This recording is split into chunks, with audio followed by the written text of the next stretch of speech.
Good evening, everyone, and welcome again to another edition of the Shooters Lounge podcast. I'm your host, Matt, Post Up 323. Don't forget to like and subscribe to our YouTube channel, guys, and we're also on social media. You can find us on X, formerly known as Twitter, at the Shooters Lounge 3, and also on Instagram. With me tonight is one of the OGs, former co-host of the End of the Bench show. We have the returning George. What's happening, bro? Good to see you again, man. Yeah, mate. Good to be back. Good to be back finally with the Mac. So hands free. Oh, what a treat! Good to finally have that fixed. Not be on the phone because it's not great for recording these kind of things. No. Yeah, mate. I will be working on Christmas Day, unfortunately. Me too, mate. Me too, man. Yeah, there you go. For our sins, we are working, but I should be home in time for the second half of a game that we are definitely going to discuss later on. Yeah, absolutely. Absolutely. There will be some NBA basketball going on Christmas Day, won't there, bro? So that'll be nice. Oh, yeah, man. Definitely. I mean, I've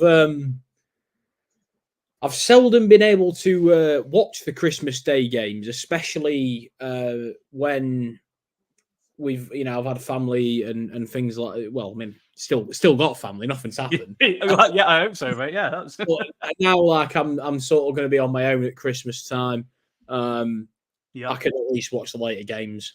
All right, you're not going back home for backup? No, mate, I can't. I'm working on Christmas Day. I'm working Christmas Eve, Christmas Day, Boxing Day, New Year's Eve, New Year's Day. So, wow, nice. Yeah. Festive period for me. Hence why I look like Scrooge. But alas from that. I'm with you, mate. I'll work week on, week off, bro. So how the weeks fall, I start on Christmas Day and end New Year's Day early morning. So, it's just how the weeks fall, man. So, like you say, trying to get the Christmas spirit when you know you're working's kind of tough, I think, isn't it, man? Yeah, I mean, had a fella came in the other day. He's like, "Oh, where's your Christmas spirit?" I was like, "I probably left it at home." I'm not going to bring it to work with me, but maybe you'll feel better, mate, when the day comes, mate. Who knows? Who knows? Well, doing what I do, mate, very, very much doubt it. Might be eventful. Is that what we're saying? It might. To be honest, I hope it's eventful, but it will probably be completely dead. Nothing happening. Oh, I hope so for your sake, mate. I hope so. So, how was? Have you been following the NBA as much this season? How was? Can you fit getting some games in, or? Well, mate, I mean, yes and no. Yeah. So the way that obviously I'll do 2 early shifts, 2 late shifts, 2 night shifts. It's always good on the second late shift if I get off on time, finish at 11. Yeah. I'm not in until the following evening at 10. I tend to try and set my sleep pattern, so I'll try and stay up late, sort of late as possible on the last late shift. Yeah, for your nights, like. I usually get to watch both for the late, especially if it's like Thursday night or if it's on TNT or whatever, and they've got 2 sort of headline games. I can watch both of them. So, in one sense, I've not watched it as much. But in the other sense, I've been able to pay a lot more attention to it because I'm able to watch like 2 games back to back, and then it's the same but different, if you know what I mean. Sure, no, absolutely, mate, absolutely. So yeah, we've got a few things that we want to go over this evening. As you probably know, the season's a quarter of the way through, so it's already going thick and fast. The games coming every day, so. I just wondered if you wanted to, check in with the respective teams. Obviously, anybody who doesn't know, Jordan is a fan of the Boston Irishman. So have you seen many games of Celtics this season? How do you think the season started? How do you think the boys are going? Oh man, right. I never thought I'd compare the two, right? But this is like Liverpool, right? Just unbeatable at home. So difficult to beat at home. And it's a hallmark of every championship winning team. They always are an immense home, like sort of, record, but the way they play at home is just sort of different to everyone else. Sure. take the, when the Warriors beat us in the final a couple of years ago, it was that kind of thing. Yeah, we did win one on the road, but they all season had been just the imperious home side that not many people went to the Bay and came out with. So I think we're building up that record. I mean, 14 games unbeaten, 21 going back to last season at home, which I know I'm using the football analogy, but of course you can't draw. So that's 21 straight wins in a row at home, which absolutely. I think that's big, man. I think into a fortress, the Boston Garden, yeah. It seems like it's becoming so, yeah. I don't know what's going on. Ever since KG's shirt, ever since KG's jersey went up in the rafters, man. He's looking out for the boys. That's all I can say. He's got it. He's having an influence all these years later. He must be. His heart is still in Boston. I'm telling you. Well, the 20-5, bro. So I think you've got to be happy with how it's going. You're top of the East. So as they say, the cream rises to the top. You've got to be happy with that, man, at the moment. Yeah, I mean, it's one of those where it's like when you're starting to pick on little things like, maybe Drew Holiday's had a couple bad games, but he's still putting up that defensive effort that Drew Holiday puts up. Sure. And if I'm moaning at that when we're winning games and he's putting up like 12, 8, and 6, which is fine. Yeah, we're in a good period, man. That's all right. When that's the only issue that we've got. Yeah. I'm going to speak for the philosopher because I know if he was here, this is exactly what he'd be saying, and you might allude to it as well, actually. But it's health. We at the minute, no one's been injured and everyone's sort of okay, but we all know that it only takes one or two injuries to just completely derail a season. I'm hoping that's not going to happen. Well, I don't think anybody wants that to happen, bro, do they? To be honest. I mean, I know it's all luck and it's luck whether you get the injuries and things like that, but at the same time, we've not had a big injury for a while, and that's the only thing that's leaving me in a bit of unease because I'm thinking, well, maybe we're due an injury or whatever. I'm hoping it's not the case, but you know how these things tend to play out. I mean, look at the Nuggets. They've been right at the top of the top before they won the chip. And it was injuries that were consistently letting them down until eventually they had a clean run through when they ended up winning the championship. So that's all it takes. Yeah. If you're not, if you're unhealthy, then your availability is unavailability. Literally, mate. Yeah. You start looking at rosters and you're like, maybe they're not as good as we thought they were because X player is not going to be able to play the rest of the season, and they're all of a sudden reduced to a lot less than we are at full strength. But I think the way things are going at the minute, couldn't be much happier, to be honest. Yeah, I think you could say it with any team, mate. If they lose one of the three best players, they're not going to be as good. I think it's pretty safe to say, bro, isn't it? And I think Porzingis has missed a couple of games, and the Celtics didn't look as good when Porzingis was playing, which. You've got to be happy with Porzingis signing, mate. I mean, how it looks on this team, it looks scary at times, bro, doesn't it? On offense, even on defense as well. He's a bit of a game changer down there, isn't he? I mean, I think this is the thing. Like, everyone's main gripe with Porzingis is health, right? He's always like beat up with something. Like when you're that size. Bit of free promo there. But when you're that size, and you play a position like the centre, that's going to obviously it's just a hazard of the job. You're going to get a lot of bangs and things in games. It is a bit of a recipe for disaster because everyone knows when you're that tall, your knees are not going to be as good. No. But I think some players, especially when they're not like sort of chronically injured with things, they learn to adapt their game. And you see players go from, I'm going to use Derrick Rose as an example, but obviously, unfortunately for D Rose, it's not worked out that way. But if you see how he played his game pre all of the injury stuff, Mm. and then after he plays very differently. Oh, yeah. Some players adjust, and I think we've seen players actually get better because they've adjusted in a certain way after their injury. Sure. Some players it makes no difference, but some players when they adapt, and I think KP's definitely adapted. He's become more of a rim protector rather than someone that can sort of guard anyone in the front court. He's gone now, and he's that sort of rim protector. He doesn't need to go that far either, because when you've got such a good defensive core, you've got Jason Tatum, Jaylen Brown, who are no slouches on defense at all. No. And then you've got Drew Holiday, who's, we all know, he's a perennial all defense kind of guy. Derek White, who gets down and dirty, he doesn't need to go and do that work now. No, that's it.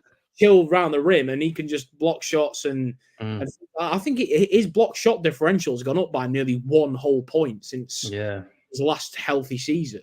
Absolutely, yeah. I mean, that's starting 5, man. You've got to be happy. That's your closing 5, isn't it?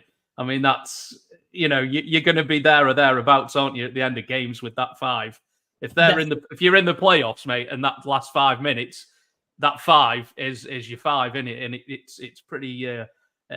They can kind of do it all, can't they? You've got the offense and the defense in the same 5, which is, well, that's the dream, really, as a team, isn't it? As a GM, that's kind of what you want. You want the 5 who can do both sides of the ball, and I think that 5 kind of gives you a really nice mixture of both, don't they, bro? So.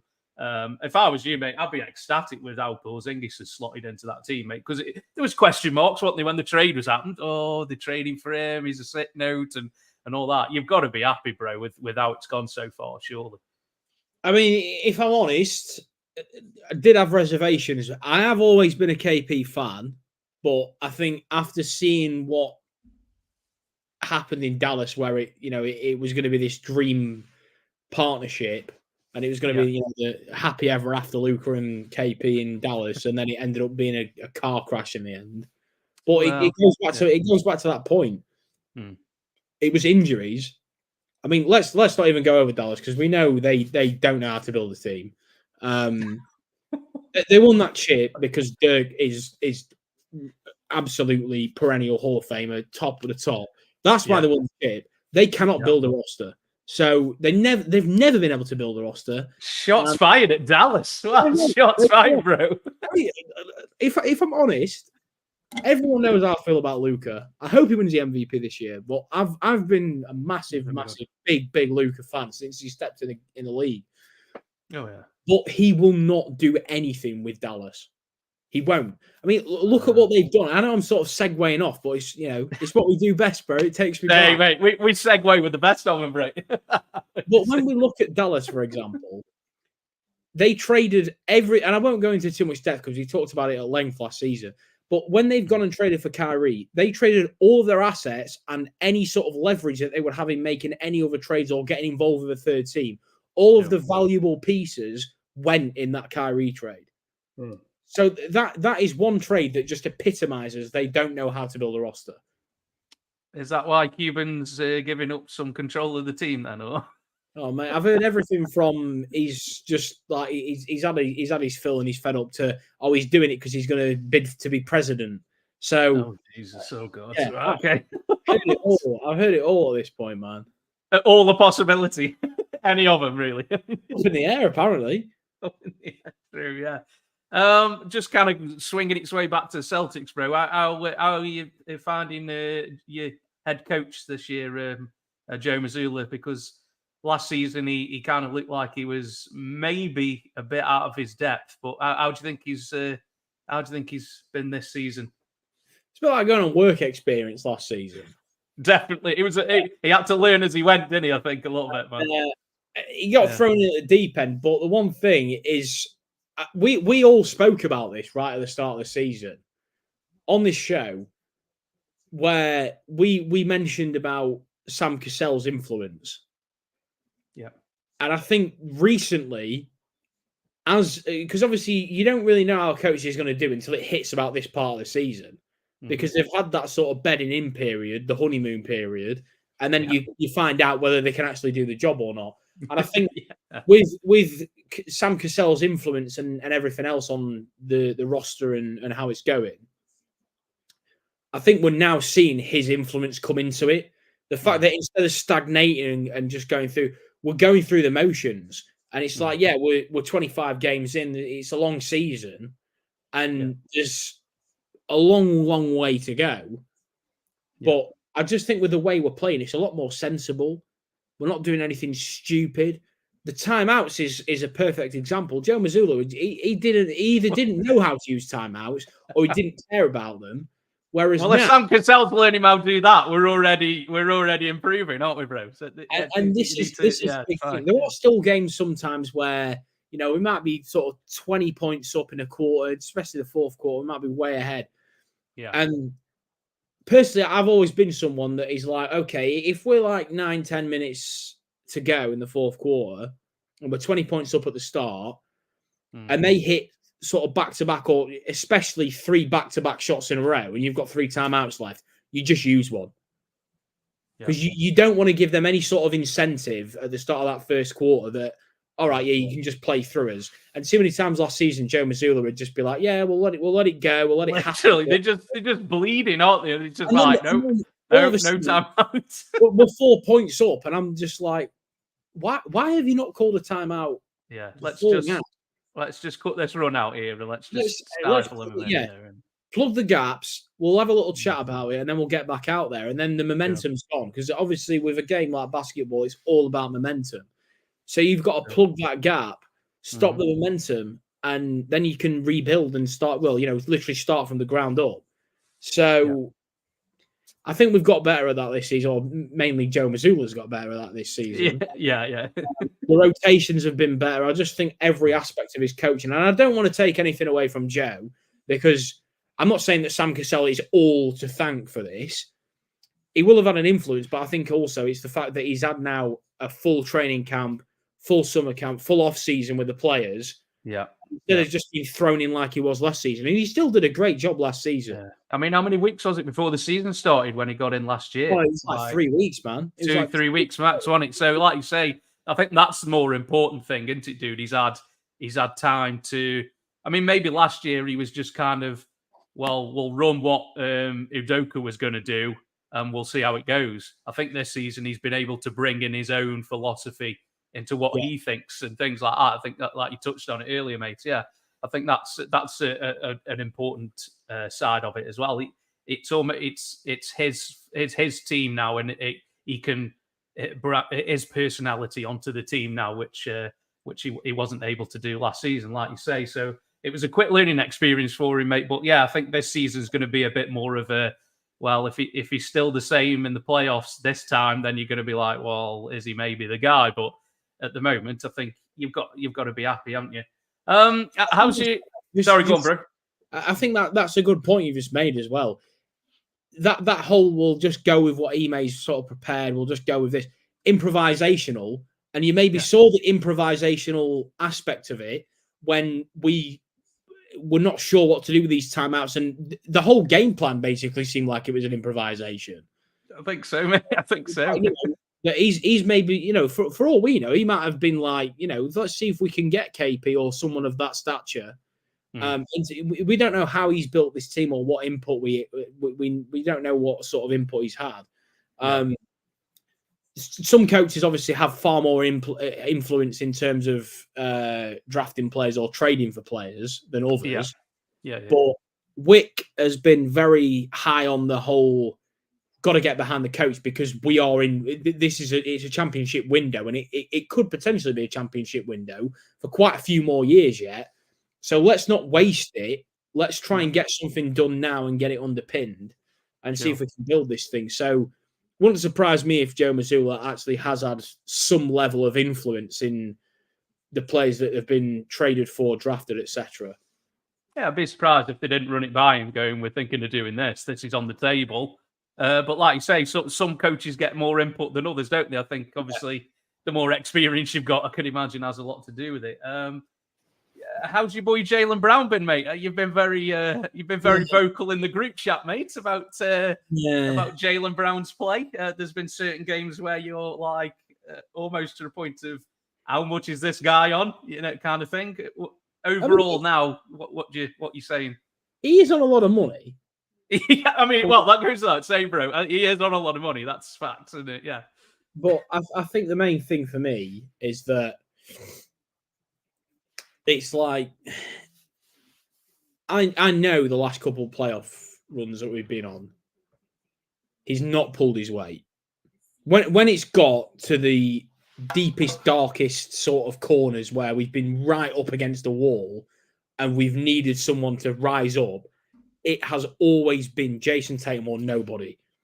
And when we've had those games where they've gone to shit, the Miami Game 7, for example, and where it's either Jason Tatum or nobody. So if JT is not having a good game, and that Bucks series where he put up like, you know, a 9 on 50 piece in a Game 7 on the road in Milwaukee, I'm not saying I expect that from Jaylen Brown, even though for what he's getting paid, maybe I should. Well, when you're earning that kind of money, bro, that people are expecting a level of quality coming back, don't they? You know what I mean? And the way he started this season, I was not very happy. And most Celtics fans weren't. I thought if you know, it's one thing saying, "All right, I've been paid now, so I'm not going to play very well," but when you've been paid that volume of money, that's a different level of Well, there comes a level of expectation, and don't they? That you're on that kind of money. People are expecting a certain level of output, and when you don't, then the questions start to be asked. So, are you happy that he's that he's still on? I still would have traded him. Really? Wow. I don't think he'll ever be worth that amount of money. However, I'm not saying he's bad or he's not going to help us, because he will help. But he will only be a B option in this team. I'm fed up of hearing all these people say, "Oh, it's A and it's A1 and A2." It's not. It is quite clearly A, Jason Tatum, and A is B, Jaylen Brown. You don't pay your B option that amount of money under any circumstances, unless you are a certified bona fide dynasty. You do not pay a second option that amount of money. It never made any sense to me at the time. Okay. He's not had any big sort of flashy show-off games this season, so nothing's even going to jerk the knee and say, "Oh, well, he did have that one game, that one time where he did really well." Yeah. He's playing worse this season. The team are playing better, but he is playing worse this season. That needs to improve. We're never going to trade him because no one's going to take that contract on, especially not right now. Ooh, ouch. Yeah. It's a hell of a contract take on if you do not. I just don't understand why we did sort of give him that volume of money. It never made any sense to me, man. I told you at the time that I was very nervous, I think is one word for it, about offering that amount of money. Yeah. And when we essentially locked him in now for that journey of the contract. I already had doubts about him before. I've got more doubts about him this season. But at the same time, I'm not saying he's a bad player, and I'm not saying that he's not going to help us. But we all know Jaylen Brown's flaws. More importantly, other people know Jaylen. Everybody else does. Yeah. Everyone knows. Go left, bro. Go left. He's got no handle, so yeah. It's an issue. And I just think personally, if we're looking for a second option on that team, yes, we might win a championship. But if we're thinking big and sexy, and we're thinking let's get multiple championships, that won't happen with him as a second option. Wow. Okay. Unless Jason Tatum can turn into I'm going to average 50 points in the season. Well, I mean, Jaylen Brown's averaging 22 a game. It's not awful, but like you say, right on the button, it's not awful. But the thing about Jaylen Brown is when he stinks, he absolutely stinks the arena out. Those are the games he needs to eradicate, isn't it? Yeah, he's because he's not lights out at the line either. He's like 78 or 77% from the line. It's not someone who can just force it in and then try and get a bit of confidence at the line either. If he's having a bad game, I mean, we've seen him post 5 points this season. Yeah, he's had some single-digit games, which is they're the kind of things that you're like, yeah, all right, you're entitled to have a bad game. If you're having a bad game, and I don't want to keep pointing at the money, but But if you're getting paid that much money, a bad game for me would be 16 points, 15, 16 points. Yeah.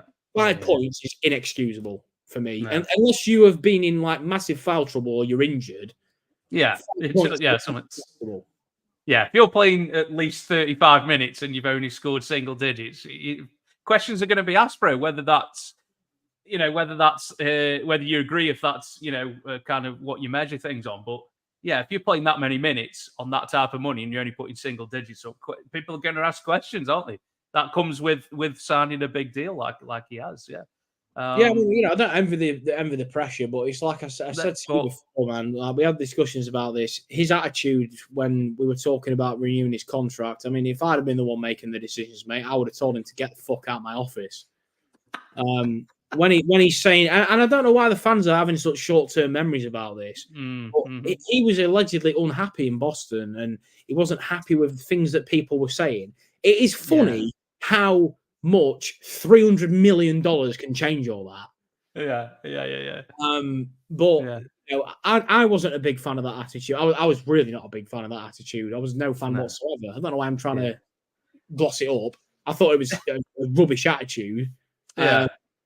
And I think he's lucky that they've actually gone through with it. He must have said something. Yeah. It reminded me of Zion because there's the rumors that Zion doesn't like New Orleans, but yet when they offered him that big contract, he was there, mate, with a big smile on his face, going, "Yeah, I love this place." Like, that's when they're offering that kind of money, bro. I think it's hard to turn down. I don't care who you are. You know what I mean? It is, but I mean, he's full of shit. There's no the cooking houses in New Orleans, man. Oh, shit. Man, Zion getting under heavy fire already. I don't know. I think looking back at the finals, bro, I thought Jaylen Brown was your best player. Like Tatum wasn't quite, whether he was injured or whatever, but I thought Jaylen Brown was your best player in the finals overall, personally. So that's something, I don't know, you could maybe look at as when you say the lights are brightest. Well, the lights are brightest in the finals and Brown was the best player. But unfortunately, you didn't win, did you? So it's hard to kind of give that as that's your best moment of the final. I was the best player in the finals, but we lost, kind of thing. It's hard to kind of sell that as your best attribute. You know what I mean? To be fair, man, that might be another reason that I'm not really giving it too much credit. I will say at the same time, Tatum was pretty bad in the finals. So at the same time, Brown might have been our best player, but he wasn't anything, incredible. He didn't put up like 45 points in a must-win game or anything like that. It was very much, just sort of it was consistent. But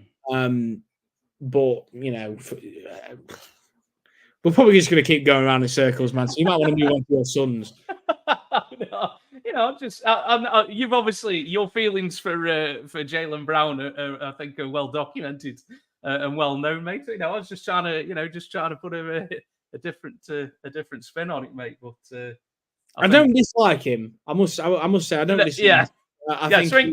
Turn it back round, mate. Turn it back round now. But I do think he's a good player. I've never said that I think he's a shit player. It's just like as you said, Matt, when you're getting that amount of money and you're expected to fill a certain role, fingers are going to be pointed if you're the one that's letting the team down. More so than if it was Sam Hauser who is letting the team down. And Tatum's had his rap as well. Sure.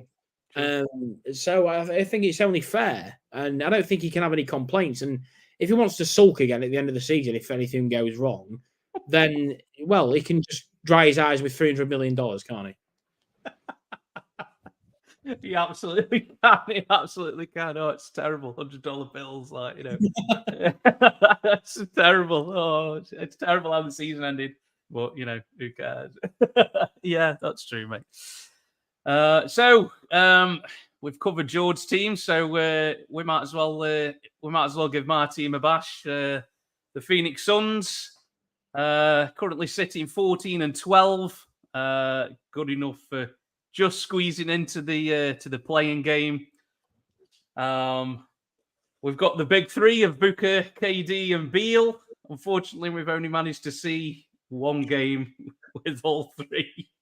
With one thing and another, injuries. Beale's been out with a back injury, and then he managed to play one game against the Nets, which we lost. And then the next game against the Knicks, he managed about 5 minutes in, and then turned his ankle over, and now will be out several weeks, which is not great.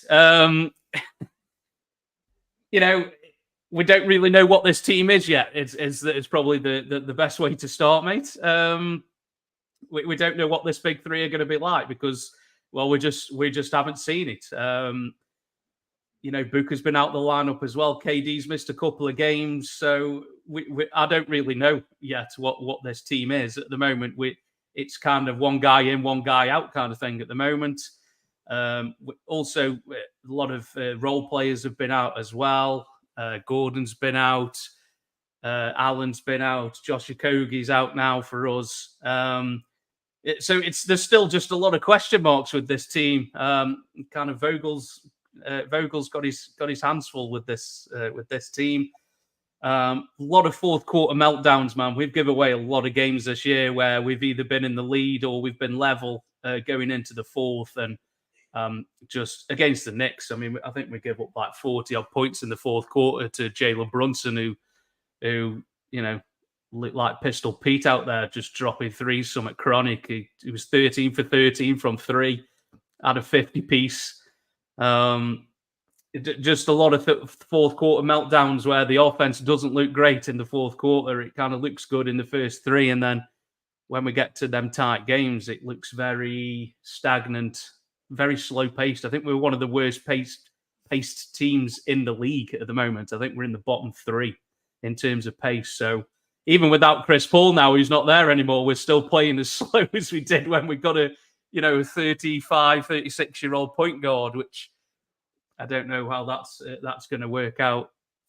We don't have really a point guard on this team. We're playing Devin Booker as a point guard who is doing amazingly well. I mean, Booker's play, he's averaging career high in assists. I think he's averaging 8 assists a game at the moment with like 28 points, 6 rebounds, 8 assists, which, is up there. KD's averaging 30 a game, shooting like 50% from three, KD is. So these guys are putting up the numbers, but it's the other guys really who we just need some reliable three-point shooters. I mean, Grayson Allen, I've been surprised at Allen, to be honest. I didn't think he was, I haven't really seen a great deal of him. He's been on a few teams over the years, the Bucks and the Jazz, I think, but he's shooting very well from three. He's surprised me in his play because I just thought he was just a throw-in guy in the trade, but he's looking like a decent role player for us, and we just need to surround the big three with 2 decent shooters. To me, George, go. George, it's something you'd like to say, my friend. I'll let you carry on. I was going. I can't believe that you've just said that you thought Grayson Allen was just a throwing guy. Like Grayson Allen, he was so. You obviously know this, Matt. Not everyone knows this, but Grayson Allen is not Grayson Allen. I like a little as the Americans might know it, a parlay. So a little bet builder. You love a bet, you do, bro. When he was in Milwaukee, he was the most reliable player to get his 3-point spread every single time. Every time he would hit it. Every time I put a bet on. But he is a consistent 3-point threat. So yeah, and he's not bad. He's not horrific on defense either. He's not great. No, but he's not I think he's better than average. I'll be honest. From what I've seen, bro, I'll put it out there. I'm not saying he's a shutdown defender or anything, but his defense is better than what I thought it was going to be. That's for sure. I always knew Grayson Allen was a decent 3-point shooter, but like when you have these very good 3-point shooters, and it's basically make him put the ball on the floor and make him drive. Well, Allen can do that, and so he becomes almost like a bit of a dual threat, almost where they can't back off him too much because he'll hit 3, but they can't get too close because he can go by people. That's the thing that I've kind of been surprised at in terms of his play. He can actually put the ball on the floor and he can drive, and he does that quite a lot. And so that's the thing that surprised me. I mean, Grayson Allen's been but I didn't think he was anything special or anything. But I've been surprised about what my expectations were and what he's delivered. I've been surprised at, bro. That's probably a better way of saying it, mate. Right, so I'm going to read some names out to you. I'm going to see what you think, right? Oh, jeez. You're not naming our bench, are you? No. But Oh, right, no, okay. we've got, obviously this isn't staying in place for the whole time, so I'm only going to try and use players that actually were on the roster.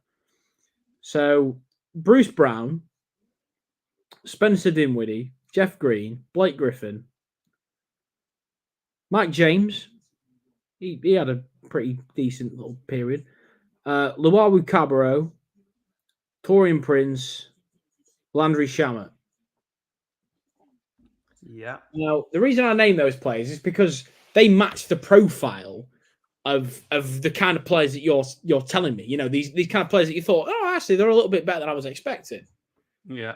Do you know what any of those things have in common? Those players. Do you know what roster I'm referring to at the moment? Sounds like the Nets or something. It weirdly sounds like the Nets, doesn't it? Now, the reason I'm mentioning it is because, and I am in no way suggesting that the Phoenix Suns are run anywhere like the Phoenix, anywhere like the Brooklyn Nets.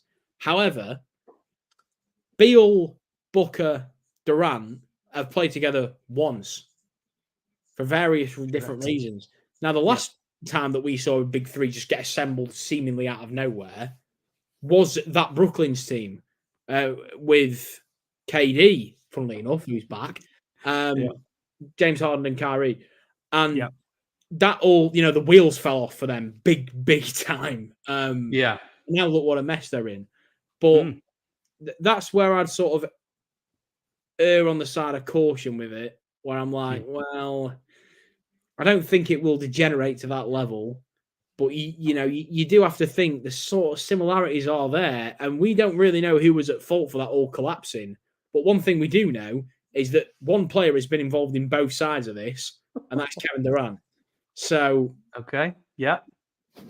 could this all hinge on Kevin Durant's dependency and attitude?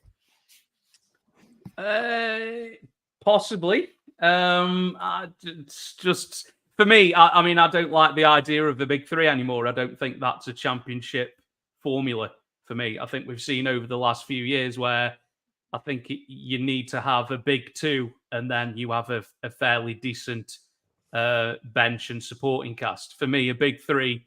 So I wasn't massively excited about the Beal trade. I'm not going to lie.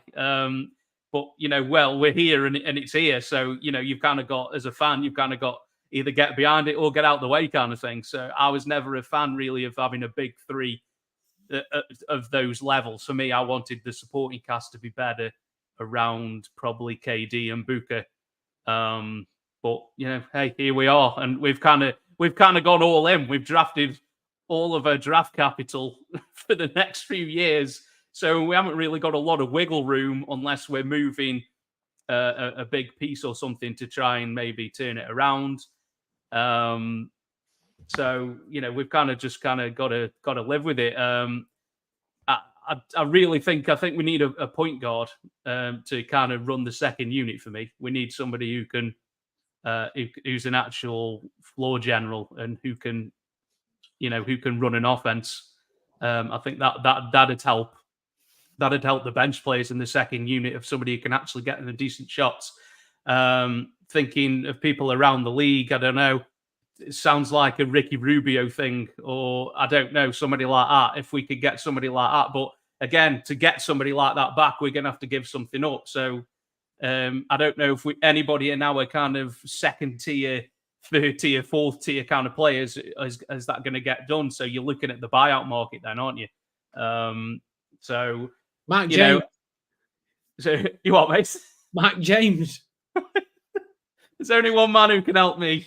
Speaking of that Brooklyn roster, they brought him from China back to Brooklyn for that. Literally, yeah. Cousins is going. Where's Cousins going? He's just signed for somewhere, aren't he? Is he not Marcus Cousins? Has he not gone to join Dwight Howard in Taiwan? Yeah, I think that's right. Yeah, I think so. Yeah. Is he trying to come back? He's trying to come back, mate. I don't know, but I saw a thread the other day on Twitter of Boogie Cousins like in his prime, and it was just like, what happened to this man? And it's just like, well, injuries, funnily enough. Never been the same since he did his ACL. Never been the same. It's a shame. That boy was a problem, mate. In the words of Adam the Velocipede. Oh, yeah. That man was a problem for sure in his heyday. That's one of them what ifs again, mate. Unfortunately. Big time. Swinging it back to the Suns. I mean, we turn over the ball. We're like 23rd in turnovers. We turn it over like 14, 15 times a game. Can't happen, mate. You got to tighten the screws. Got to tighten the screws on that. We're last in shots per game, so that's going back to the pace. We're not getting as many shots as other teams are. Going back to the in-season tournament when we played the Lakers, we shot a better percentage than they did. They have 25 more shots, and that's the difference in the game. So, Vogel's got his hands full. We'll see what happens for that. But what do you think of the Suns, bro? What are you thinking? I mean, this is it. We've sort of not really seen what they're capable of yet. There's been flashes, but it's especially towards the start of the season, it's basically just KD. So yeah, it's hard to judge. We've got a championship winning coach in charge, who's apparently a defensive coach. I'm going to say that without any asterisks because the only reason. Hang on. We saved them for the Lakers fans when they're on the show. Why I'm saying that with no asterisks is because there's no Adam or John here, so there's no need to. But the main thing is that obviously it is on paper, at least, a very strong team. How they're going to work, we don't really know, do we? It's a bit of sort of guesswork, and we don't want to sort of like. Well, I mean, I personally, it's only because it's you, man, and also because the Phoenix Suns have never done anything bad to me. We've never won anything as well. That's why. But I don't want to sort of look at them like the Nets. But it's just at the minute there are too many similarities that. If I was you, I would not be altogether comfortable with. You've got an owner that, he's not proactive. That's the wrong word, because a proactive owner would look outside the box. But he's someone that is willing to invest a lot of money and try and get something won or whatever, so he can show off to all his billionaire friends. But at the same time, isn't that the exact same sort of mentality that Joe Tsai had in Brooklyn? Ouch. Yeah. Yes, I suppose you're right, mate. Yeah. However, this is a different ball game because just to swing it back to here on Earth, you've got Kevin Durant, James Harden, and Kyrie. KD, we've all seen how sort of how he is on social media. He is by far the most ordinary, sort of more grounded person out of those three people. So. It's not like he's gone there with two absolute head cases that could lose it at any second. He's gone there with Beal that has been waiting his entire career for an opportunity like this, where he can be on a winning team and contribute to, potentially championship winning basketball.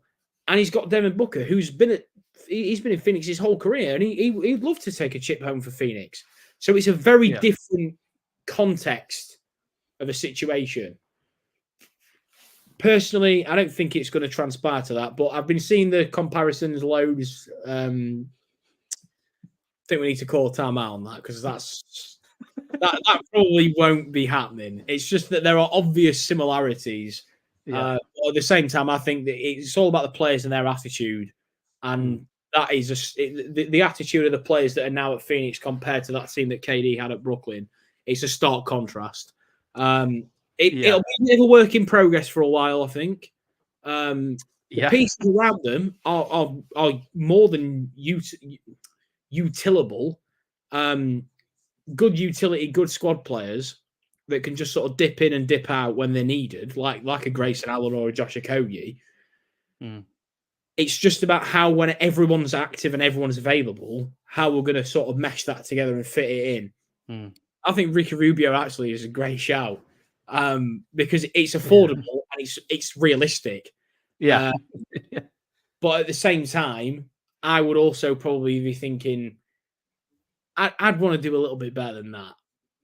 If I'm going to run at a chip this season, I'm thinking, let's try and run at something a little bit better than that. But either way, mate, I think you're quite fortunate this season because the Suns are slightly, from what I can see as a sort of neutral outsider looking in, I think you've flown reasonably low below the radar so far. There's no pressure. Everyone's seemingly understanding that it's not it's full form at the minute. And I think it could potentially play into your hands, actually, mate. Yeah, I think, well, the Suns are always under the radar because we're not one of the, the big franchises that people talk about on ESPN. I'm talking like since these trades got made and since you went on these runs to the final. Because at that point, you were under the spotlight, whereas now it's maybe gone back to how it was, as you've always known it, mate. Well, yes, that's what we've sort of been used to, mate, over the last couple of decades. Yeah, that's kind of where we've been. So, it's like you say, there's still a lot of questions, but knowing your rotations and things like that is something that we need to work out. But you usually work them out during the regular season. But if everybody's not healthy during them times, we're not going to know. It kind of gives you a view into like people who were at the end of the roster. So we can find out if those players are the or can they be trusted in big time situations because they've had a lot of reps due to the injuries. So that's one side where you could go, yeah, maybe so. Players like Josh Okogie, they need to kind of hope. I don't know how you get better at 3-point shooting during the regular season. It's usually something that you work on in the off season. But if Okogie can hit corner threes at a high percentage, then he's going to get more minutes because he's probably our best one-on-one defender. And if he can hit threes at a somewhat decent level, then his minutes are going to go up. But at the moment, he's shooting only, I think, 32% from three. So that's not gonna cut it. Unfortunately, we've got other guys. I mean, Gordon. Gordon's been our kind of sixth man, and he's hitting threes at a quite decent rate. But he's getting on in age, so he's not going to be somebody who can defend people one-on-one. So it's going to be Okogie, but the bad side with Okogie is he's not great offensively, so people leave him on his own a lot and dare him to hit the three, and he kind of can't, which is a shame. I'll tell you somebody I was thinking of, man, proper left field kind of acquisition, somebody who's pretty unhappy at the Clippers right now due to his lack of minutes. If PJ Tucker gets brought out, mate, I'd have him, mate.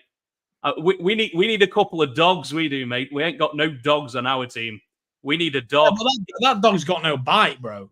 Well, he's got summit. He thinks he has. I don't know, but he's got more bite than any of our guys have, mate. We need a couple of dogs on our team, even if they don't play, mate. It's just having them people around, man.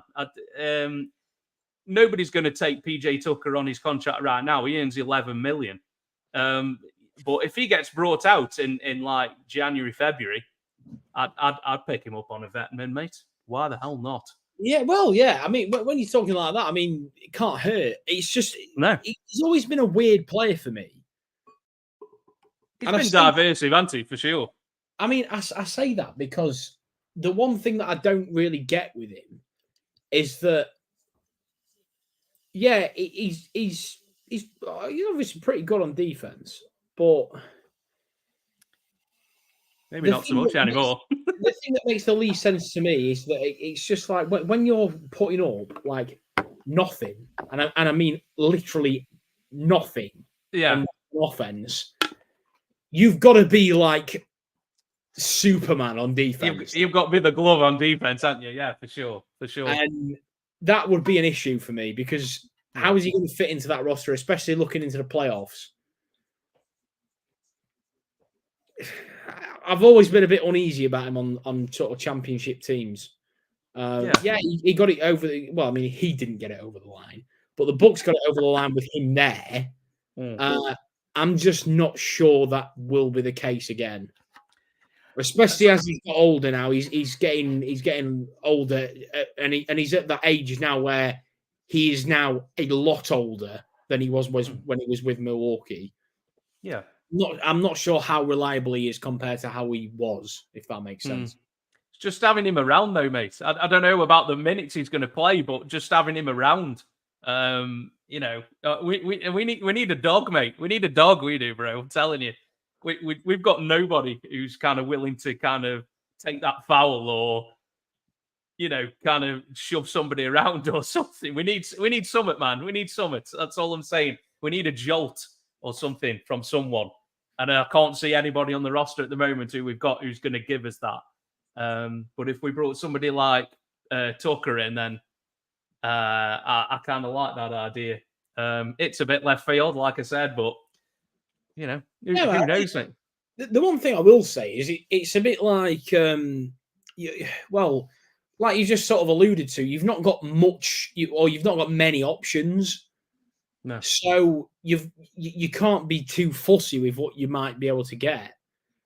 Yeah, I don't think Ball's going to give us that dog, is he? Do you know what I mean? He's going to give you that. He might give you that meow meow though. Mate, he played like 7 minutes the other night, mate. He was minus 15. Yeah, I mean, 7 minutes, mate. Honestly, it was rough, bro. Like people say that, like, what might have been. Well, nah, because not every tall player is a basketball player, even if they are descended down from one of the greatest shot blockers in history.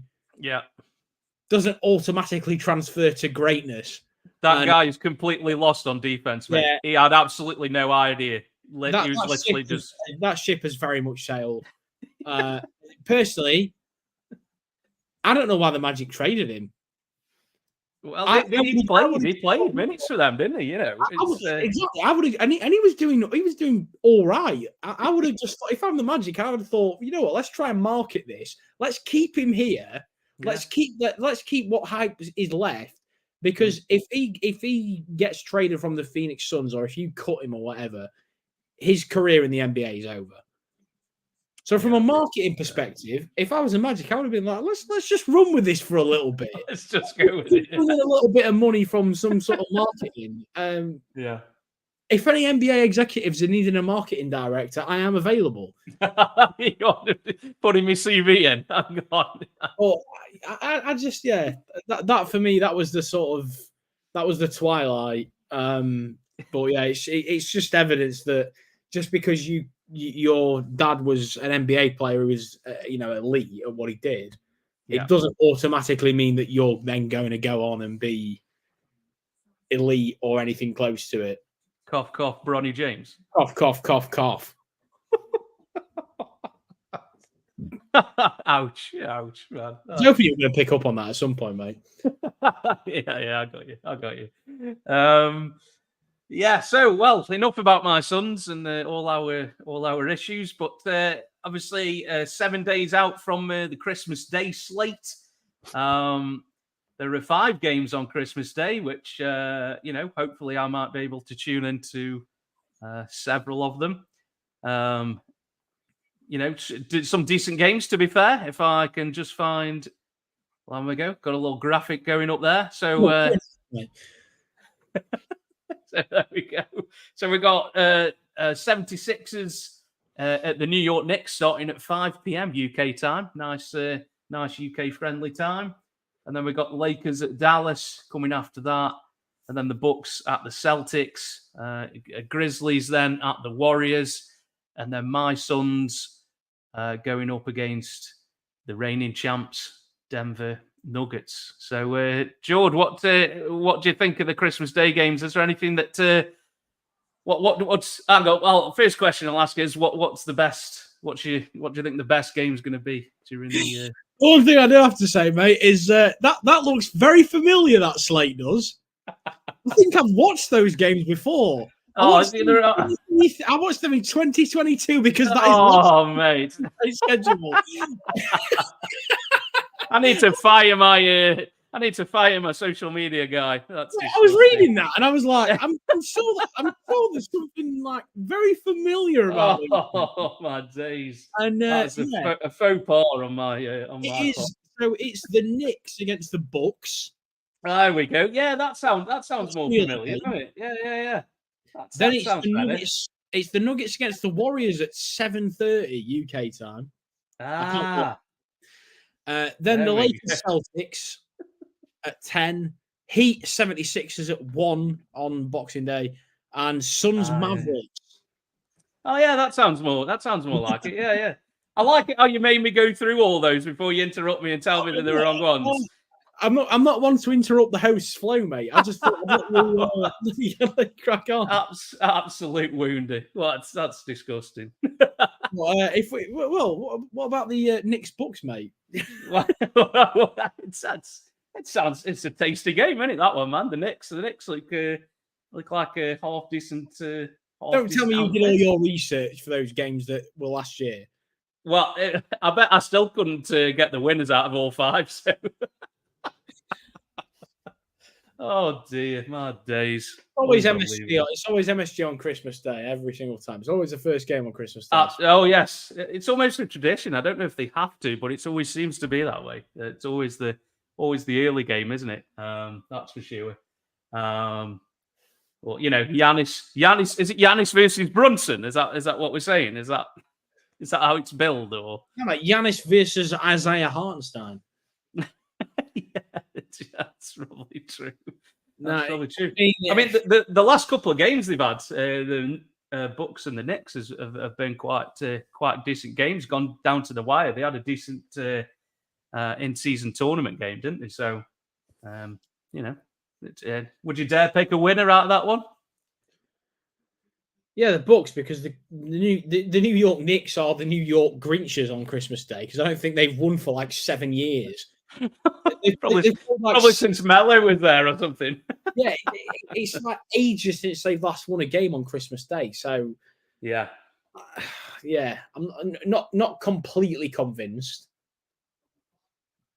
I kind of hope they win, to be honest, just because it's going to prove all the Bucks fans wrong that this Lillard trade was going to be absolute certified, surefire, can't go wrong, and now. What were we spoke about this before, Matt? Where I can't remember which team I was talking about, but I said if you take one piece out of that team, it might not seem important, but it could completely upset the apple cart and throw the chemistry off. Yeah. And so far, we're not quite at that point, but we are very close to the point where it's like, yeah, you've got what you'd think on paper would be a dream team of Giannis and Dame. But all of a sudden, the equilibrium has been completely thrown off because you've took Drew Holiday off that team. Yeah. And all of a sudden, it's not so happy. And it's in the 97, it's not as if they're not cratering or anything, but they're not. There are obvious, very obvious. Like for me, they're papering over papering over the cracks at the minute. Yeah. I think there are some issues that are going to get exposed as we go into the second half of the season. At times, they've scraped some wins this season, more than I would be happy with, to the point where I'm looking at that roster and I'm thinking, well, there might be something that could go on here. And that's what I meant when I said I'm not going to say it yet, but I've got one eye drawn to it where I'm like, that might be interesting in a few months. They're not great on the road. They're 500 on the road, so they don't travel well, as I've seen it. Make 14-2 at home, but they don't travel great. So, but that's what I mean. Like, why do they not travel as well? Because they've got almost the same team as they did last season. Yeah, have you seen Middleton play recently? It's rough, bro. Well, it's rough. It's rough. He's not at the level that they need him to be, I think. But they're the things, mate. You know, you've got no Drew Holiday, and Middleton is now playing at a subpar, a very much subpar level, from what I'm understanding. Yeah, they're two of the key pieces after Giannis. I mean, I don't think there's many people that I'd argue that Drew Holiday was the second best player on that championship-winning roster, particularly in the finals. Yeah, definitely. All of a sudden, it's like, actually, it's not hard to understand how the wheels might have fell off slightly. Yeah. No, yeah, it's true. Yeah, I'm not sure who guards the opposition's best player on the Bucks. Who is it? Who's guarding the opposition's point guard? There really isn't anybody. So I think Brunson's going to have his way, kind of like he did against us the other night. He's going to score big if he's shooting like he did against us, man. So he could have his way. So could be a home win. Could be a home win for that one on the first one. How do you think the Warriors and the Nuggets is going to turn out? The Warriors are kind of in a I don't know what is it? Crisis, transition. No, mate. All they're doing is that they're seeking intervention for someone who's got a drug habit. Oh no, sorry, he's just got a tendency to lose his head in the middle of games. This whole situation has just been embarrassing. Well, every time we do a pod, it seems to be about Draymond doing something stupid. So. I mean, to be honest, I'm glad you never brought this up. I'm glad you never said, we're going to talk about this as a whole segment, because I can't even speak anymore. It's kind of like James Harden. We've done it, haven't we? We just can't move on. Like, I don't know, but yeah, it's just like, when they're like, oh, he's struggling with this, he's struggling with that. I don't give a fucking shit. I don't care. And it's like, when people turn around, it's like, oh, how can you say this? I don't have to care. I'm not his therapist. I'm not a friend. I'm not a family member. I'm someone who watches him play sports on a television. I don't need to care. And the other thing is, it's nothing to do with how he's feeling, or if it was a mental health issue, obviously we would all be concerned. But it isn't. It isn't. It is literally him just being stupid and turning round, and Yusuf Nurkic, who's minding his own business, poor old Nurk, just gets clocked in the side of the face. Like, how can you sit there and be like, "Oh, poor Draymond"? I've not heard one person say, "Oh, sorry that happened, Nurk." No one fucking cares. Why is no one saying, "Oh, Nurk, sorry about that, mate"? No one's interested. More interested in Draymond and his problems. But I mean, who knows when Draymond's going to be back? I don't know. We won't see him till 2024, I think. Hopefully never. Send him off to Dwight Howard. See, I don't care. So we're entering a new era for the Warriors. I think that's safe to say. Curry on his own, half of Klay Thompson, no Draymond. It's a different Warriors team now. I'd still take half of Klay Thompson over any kind of Draymond at the minute. I don't know what is going on with that, man. Oh dear. Well, like you say, at some point you just are who you are, aren't you? There's no, it's no redemption. I don't think. So are you going with the Nuggets win then, bro? Is that what we're saying? Oh yeah. Oh yeah. Oh yeah. Okay. If I had my little button that said guarantee on it, I'd be slamming it like Charles Barkley right now. We haven't got room in the budget for that, bro. I can't even afford a social media guy to get me a graphic right. We haven't got time for that, bro. Next one we got. I hope we've got Celtics at the Lakers. Is that correct? Fantastic. Thank you. This has been a Munzie error. I feel like this is an error Munzie would make. This is bless him. Pieces. Come on. Shout out to Munzie, man. Shout out to Munzie. I hope he's all right. We're busy, man. We've got to just do what we can. Do what we can. What do you think? Your boys have got a chance against LeBron on Christmas Day, bro? What do you think? Always. I've been waiting for this game on Christmas Day for the last few years. Shit. I mean, come on now. Like, yeah, LeBron on Christmas Day and blah, blah, blah. But, man, I don't care. their season's finished because they've won the only thing that they've got any chance of winning. So their season has now come to an end. They're halfway to Cancun, and we're on the title charge. So it is just literally going to be an Allen Iverson step over, and I'm not talking about a step over. I'm talking about a step over. But yeah, just trod all over that little shitty arena they've got out there, and no Laker fan is going to come and challenge me because they're not here. Well, there is that, mate. There is that. you might get some comments after, but that's. You could tell LeBron wanted to win that in-season tournament, right? He wanted to win that one, didn't he? You could tell. But yeah, like I said, mate, it's the only thing he's going to win all season. So, so you're going for an away win on this one, yeah? Absolutely. I'll even give you the spread. I'm saying Celtics by. I'll give a 10.5 spread on that. Really? Yeah. That's my banker for Christmas Day. Banker. George Christmas Day banker. There we go. Interesting. I don't know. It's hard to bet against LeBron on Christmas Day, man. Wait till he meets AP at the rim. That'll change it. Depends which Davis turns up in it. Well, yeah, we had this discussion, didn't we, about whichever one. I'm not going to be that guy because AD was just in that final. He was unbelievably good. He really was. You have to give it to him. He was fantastic. But then he lay a duck egg, and then he's like, oh, we're back to square one, and we're back. The real Davis entered the building.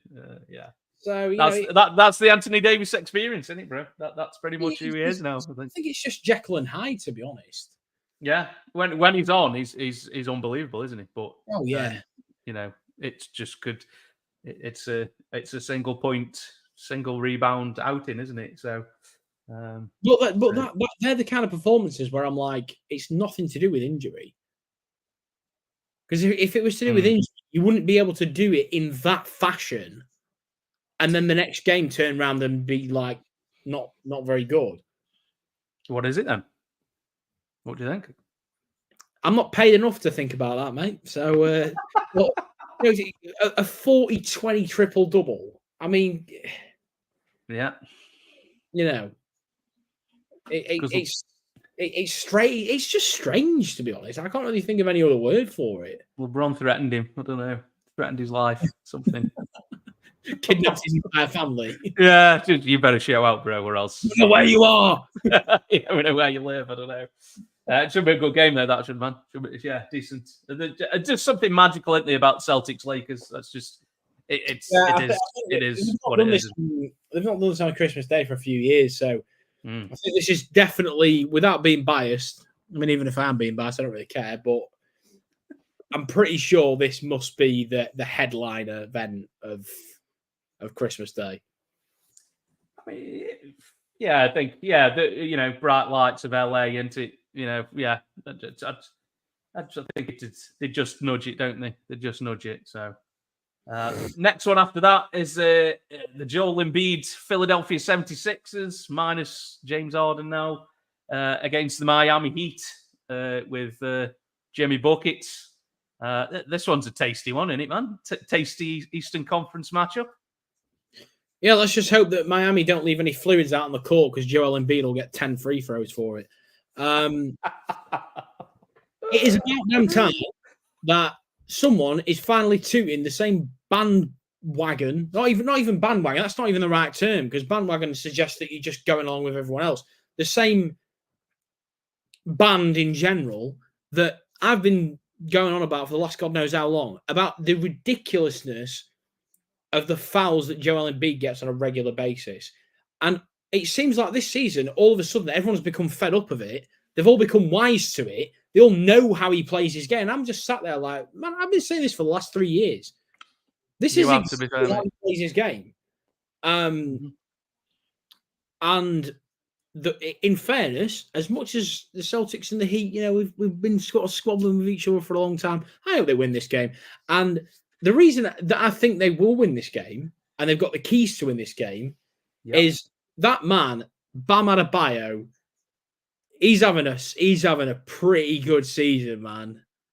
He's having a pretty good season. When Jimmy Buckets has been out, he has carried that team to some big wins, and he's been hitting shots this season that I didn't even know he had in his arsenal. Yeah, He's developed a significantly bigger bag than he had last season. yeah. And I've been a big fan of Bam this season. I think he's played really, really well, especially when it's needed. When it's been really needed that they need Bam to step up, he has stepped up. Yeah. And yeah, I've actually quite enjoyed the Miami Heat this season. I mean, yeah, the young guy, Jamie Jacques as well. What a steal he was, man! It's what the Heat do, bro. I mean, we're surprised every year, aren't we, with the players they get, and it's just like, where they have this guy from? Like, then, yeah, it's just what they do, isn't it, mate? The Heat just keep the train just keeps rolling, doesn't it? It doesn't matter who's playing. It's just one of them, isn't it? As well with Jacques is that I watched the first sort of 10 games of the season. It was just sort of little court sort of like offhand passes, get to the bucket, get to the basket. Yeah. And he was cutting in and he was laying up and then it was like, right, try a few jump. It like the first sort of 10 to 15 games, it was like he was allowed to do a full-on training drill in the middle of NBA games. And he was just hitting every single little thing that they threw. And I was like, this guy could be pretty handy. And man, at the minute, a lot of people are saying he's got to be second in line after Victor, or third in line after Victor and Chet. In terms of the Rookie of the Year run, and in terms of value for money, you can't argue with that, man. What was he? Pick 18? Yeah, or something like that. It's in the teens somewhere. They just you can't argue with that, man. Shouldn't be surprised anymore, should we? It's kind of like how the Spurs used to be in the whole of 2000s, really. They just brought people in. You're just like, I don't know who this guy is, where he's come from, but they just fit in the system, and then that's it. But when they go other places, they're not as good. And that's what the amazing thing is, isn't it? They just have that. It's the whole setup, isn't it? It's like you've got Pop in San Antonio, and then you've got Pat Riley. Even though he's meant to be somewhere in the doldrums and in Miami, and he's meant to be caged up somewhere, there is no way that he's not got a very distinctive influence on the way this team. Oh god, yeah, his imprint's still on the team, isn't it? Even though, like you say, yeah. Well, Spoelstra's an extension from Riley because he was in that setup originally, wasn't he? So it's kind of like having he's there anyway, isn't he? And like you say, in all but name kind of thing. So, but I mean, Embiid's it's the best version of Embiid I think we've seen, man. Embiid this season. It's what? The worst. The worst? No, it's the best version of Embiid, man. Not worst as in like he's playing bad, but worst as in it's just like awful for everyone else to watch. Well, yeah, I think his playmaking's improved. I think Nurse has brought a bit more of it. Oh, mate, he's definitely hit his James Harden like trajectory. Do you think he misses Harden? Do you think? Yeah, mate, he's doing the job for him because he's buying all these cheap fouls and just when he's got no other option, he's just running into someone and getting a foul. So it is peak James Harden at the moment. You're never going to give him a compliment. I understand. No, never. No. In the last game, we got Luka Doncic and the Mavs against KD and Book and the Suns. So, Doncic playing at an MVP level. KD and Booker on the Suns. I mean, Doncic has owned the Suns over the last few years, man. So this is going to be an interesting one. Obviously, I'm going to side with the Suns taking the W, but it's always worrying when Doncic walks into the arena, mate, because he has owned us on several high-profile games. So, what are you thinking about this one, George? I mean, this is the level that Doncic has hit recently, right? Over his last 8 games, 40, 12 and 10, 39, 6 and 13, 33, 6 and 17, 35, 8 and 6, 32, 6 and 10, 40, 10 and 11, 36, 15 and 18, 41, 9 and 9. Absolutely like video game insane numbers. 2K shit, isn't it? This man, I have been saying I want him to win MVP for the last like 3 or 4 years. This is his time. He has to win it this year because he's dragging a butt-ass crash-like car on the side of the road after after a fifth of vodka. He's crashed that car, or someone's crashed that car. He's got out of it, and he's carrying the rest of the team all the way. Yeah. I mean, I don't think the Mavericks have never been a good team since he's been there. Never. But he just drags them along. He just drags them along, doesn't he? This season especially, they're 16-9.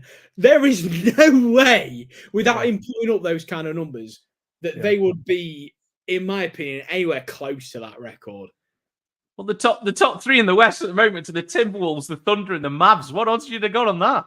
Like, that's like bonkers. Like, you know, who knew? They were the teams that you would have individually said, if you were a sort of niche person, I could see them doing unexpectedly well, but not this well. No. Not up at this level. No, I thought the Thunder had exceed, but I didn't think Minnesota would be where they are, and I definitely didn't think Dallas. I thought Dallas they'd be struggling to make the play-in personally, but like you say, Doncic is just the numbers he's putting up he's just dragging them along to his level, isn't he? That's and that's definition of MVP for me, isn't it? Like if you take him out that lineup, what's that? The rest of them going to do? Like they're gonna be a lot less, aren't they? For sure. It'd be carnage. It'd be absolute carnage, mate. Yeah. I think I've not really checked in too much on Kyrie's numbers this season. I mean, he's averaging 23, 4, and 5. It's not too. I mean, we know Kyrie obviously at his best is better than that, but at the same time, that is enough for you to get comfortably into the playoffs and maybe just shake the room a little bit when you get there. Yeah. So, I mean, I'm definitely not calling the Dallas Mavericks as an early sort of playoff contender or anything like that, but I'm definitely calling them as a team that are flying along at the minute. Yeah, I mean, are they going to be the Jazz like they were last year, where they kind of flew out to the top and then kind of faded away as the season went on? Who knows? But with somebody like Doncic, he can kind of put up them numbers for a long time. So it should be definitely an interesting game. So I think more importantly as well, mate, like the fact that he's got Kyrie now to rely on. It's not a one-man load. He has got a genuine second option. Yeah. And you can just chuck the keys to, can't you? Yeah, for sure. I'd be massively surprised how sort of, maybe not happy, but willing that Kyrie's been to just let him get on with it and not really do anything. And the fact that he's still there now, I didn't think that he'd still be there now. I thought he'd been gone in the summer. I think he's still there, mate, because he literally had no other suitors. Personally, I don't think anybody else wanted him. So I think there are definitely teams in the league that would have given him a starting, first option role. It's everything that comes with him, though, isn't it? The Kyrie, he's got that rep now. Once you have that rep, it's hard to kind of shake it, isn't it? But it's a talent. The talent's there, obviously, isn't it? As much as obviously Celtics. I was there in the Celtics era of Kyrie. But I would still trust Kyrie more now than I would James Harden. Well, yeah, I mean, Kyrie's done it in the finals, hasn't he? but there you go. Like, all the talk has always been that Kyrie's unplaceable. You can't really put him anywhere because of what might happen. But when that's more of a testament against James Harden that you're saying. Actually, I would trust James Harden more than I would trust Kyrie Irving. But I definitely wouldn't trust James Harden. No. I mean, personally, I wouldn't trust either of them. But if you've got to choose one, though, yeah. I have to choose. But the point I'm making, mate, I don't think it's not a difficult decision for me to say that. Yeah. I don't even have to think about it. So, yeah. No, that's definite. Well, it's a good slate of games, though, man. Christmas Day, I think. There'll be some interesting goings on. How many I can watch, who knows? Hopefully, I can watch at least 4. But we'll wait and see. Well, I wish you luck with that, mate, because I wish I could watch more. We'll see. We'll see. That's all we've got then for this edition, man. So, George, you want to give send a shout out before we head out, bro? Yeah, you can find me at NBA_infamous on the artist formerly known as X, or Twitter, as I still keep calling it. Hit me up. You want to talk hoops? You want to talk anything sport related, really? NFL, football, rugby. Do a bit of F1 as well. Pretty much anything. You can find me there at Nice. NBA_infamous. And Matt, as always, thanks for having me, mate. Pleasure as always. The pleasure was all mine, mate. The pleasure was all mine. It's good to see you, bro. I'm Matt, aka PostUp323. Obviously, don't forget like and subscribe to the YouTube channel, guys. You can also find us on Twitter at Shooters Lounge 3 and Shooters Lounge 3 on Instagram. So next edition will be in 2024. So Merry Christmas to everyone, to a prosperous new year, and we will see you again very soon.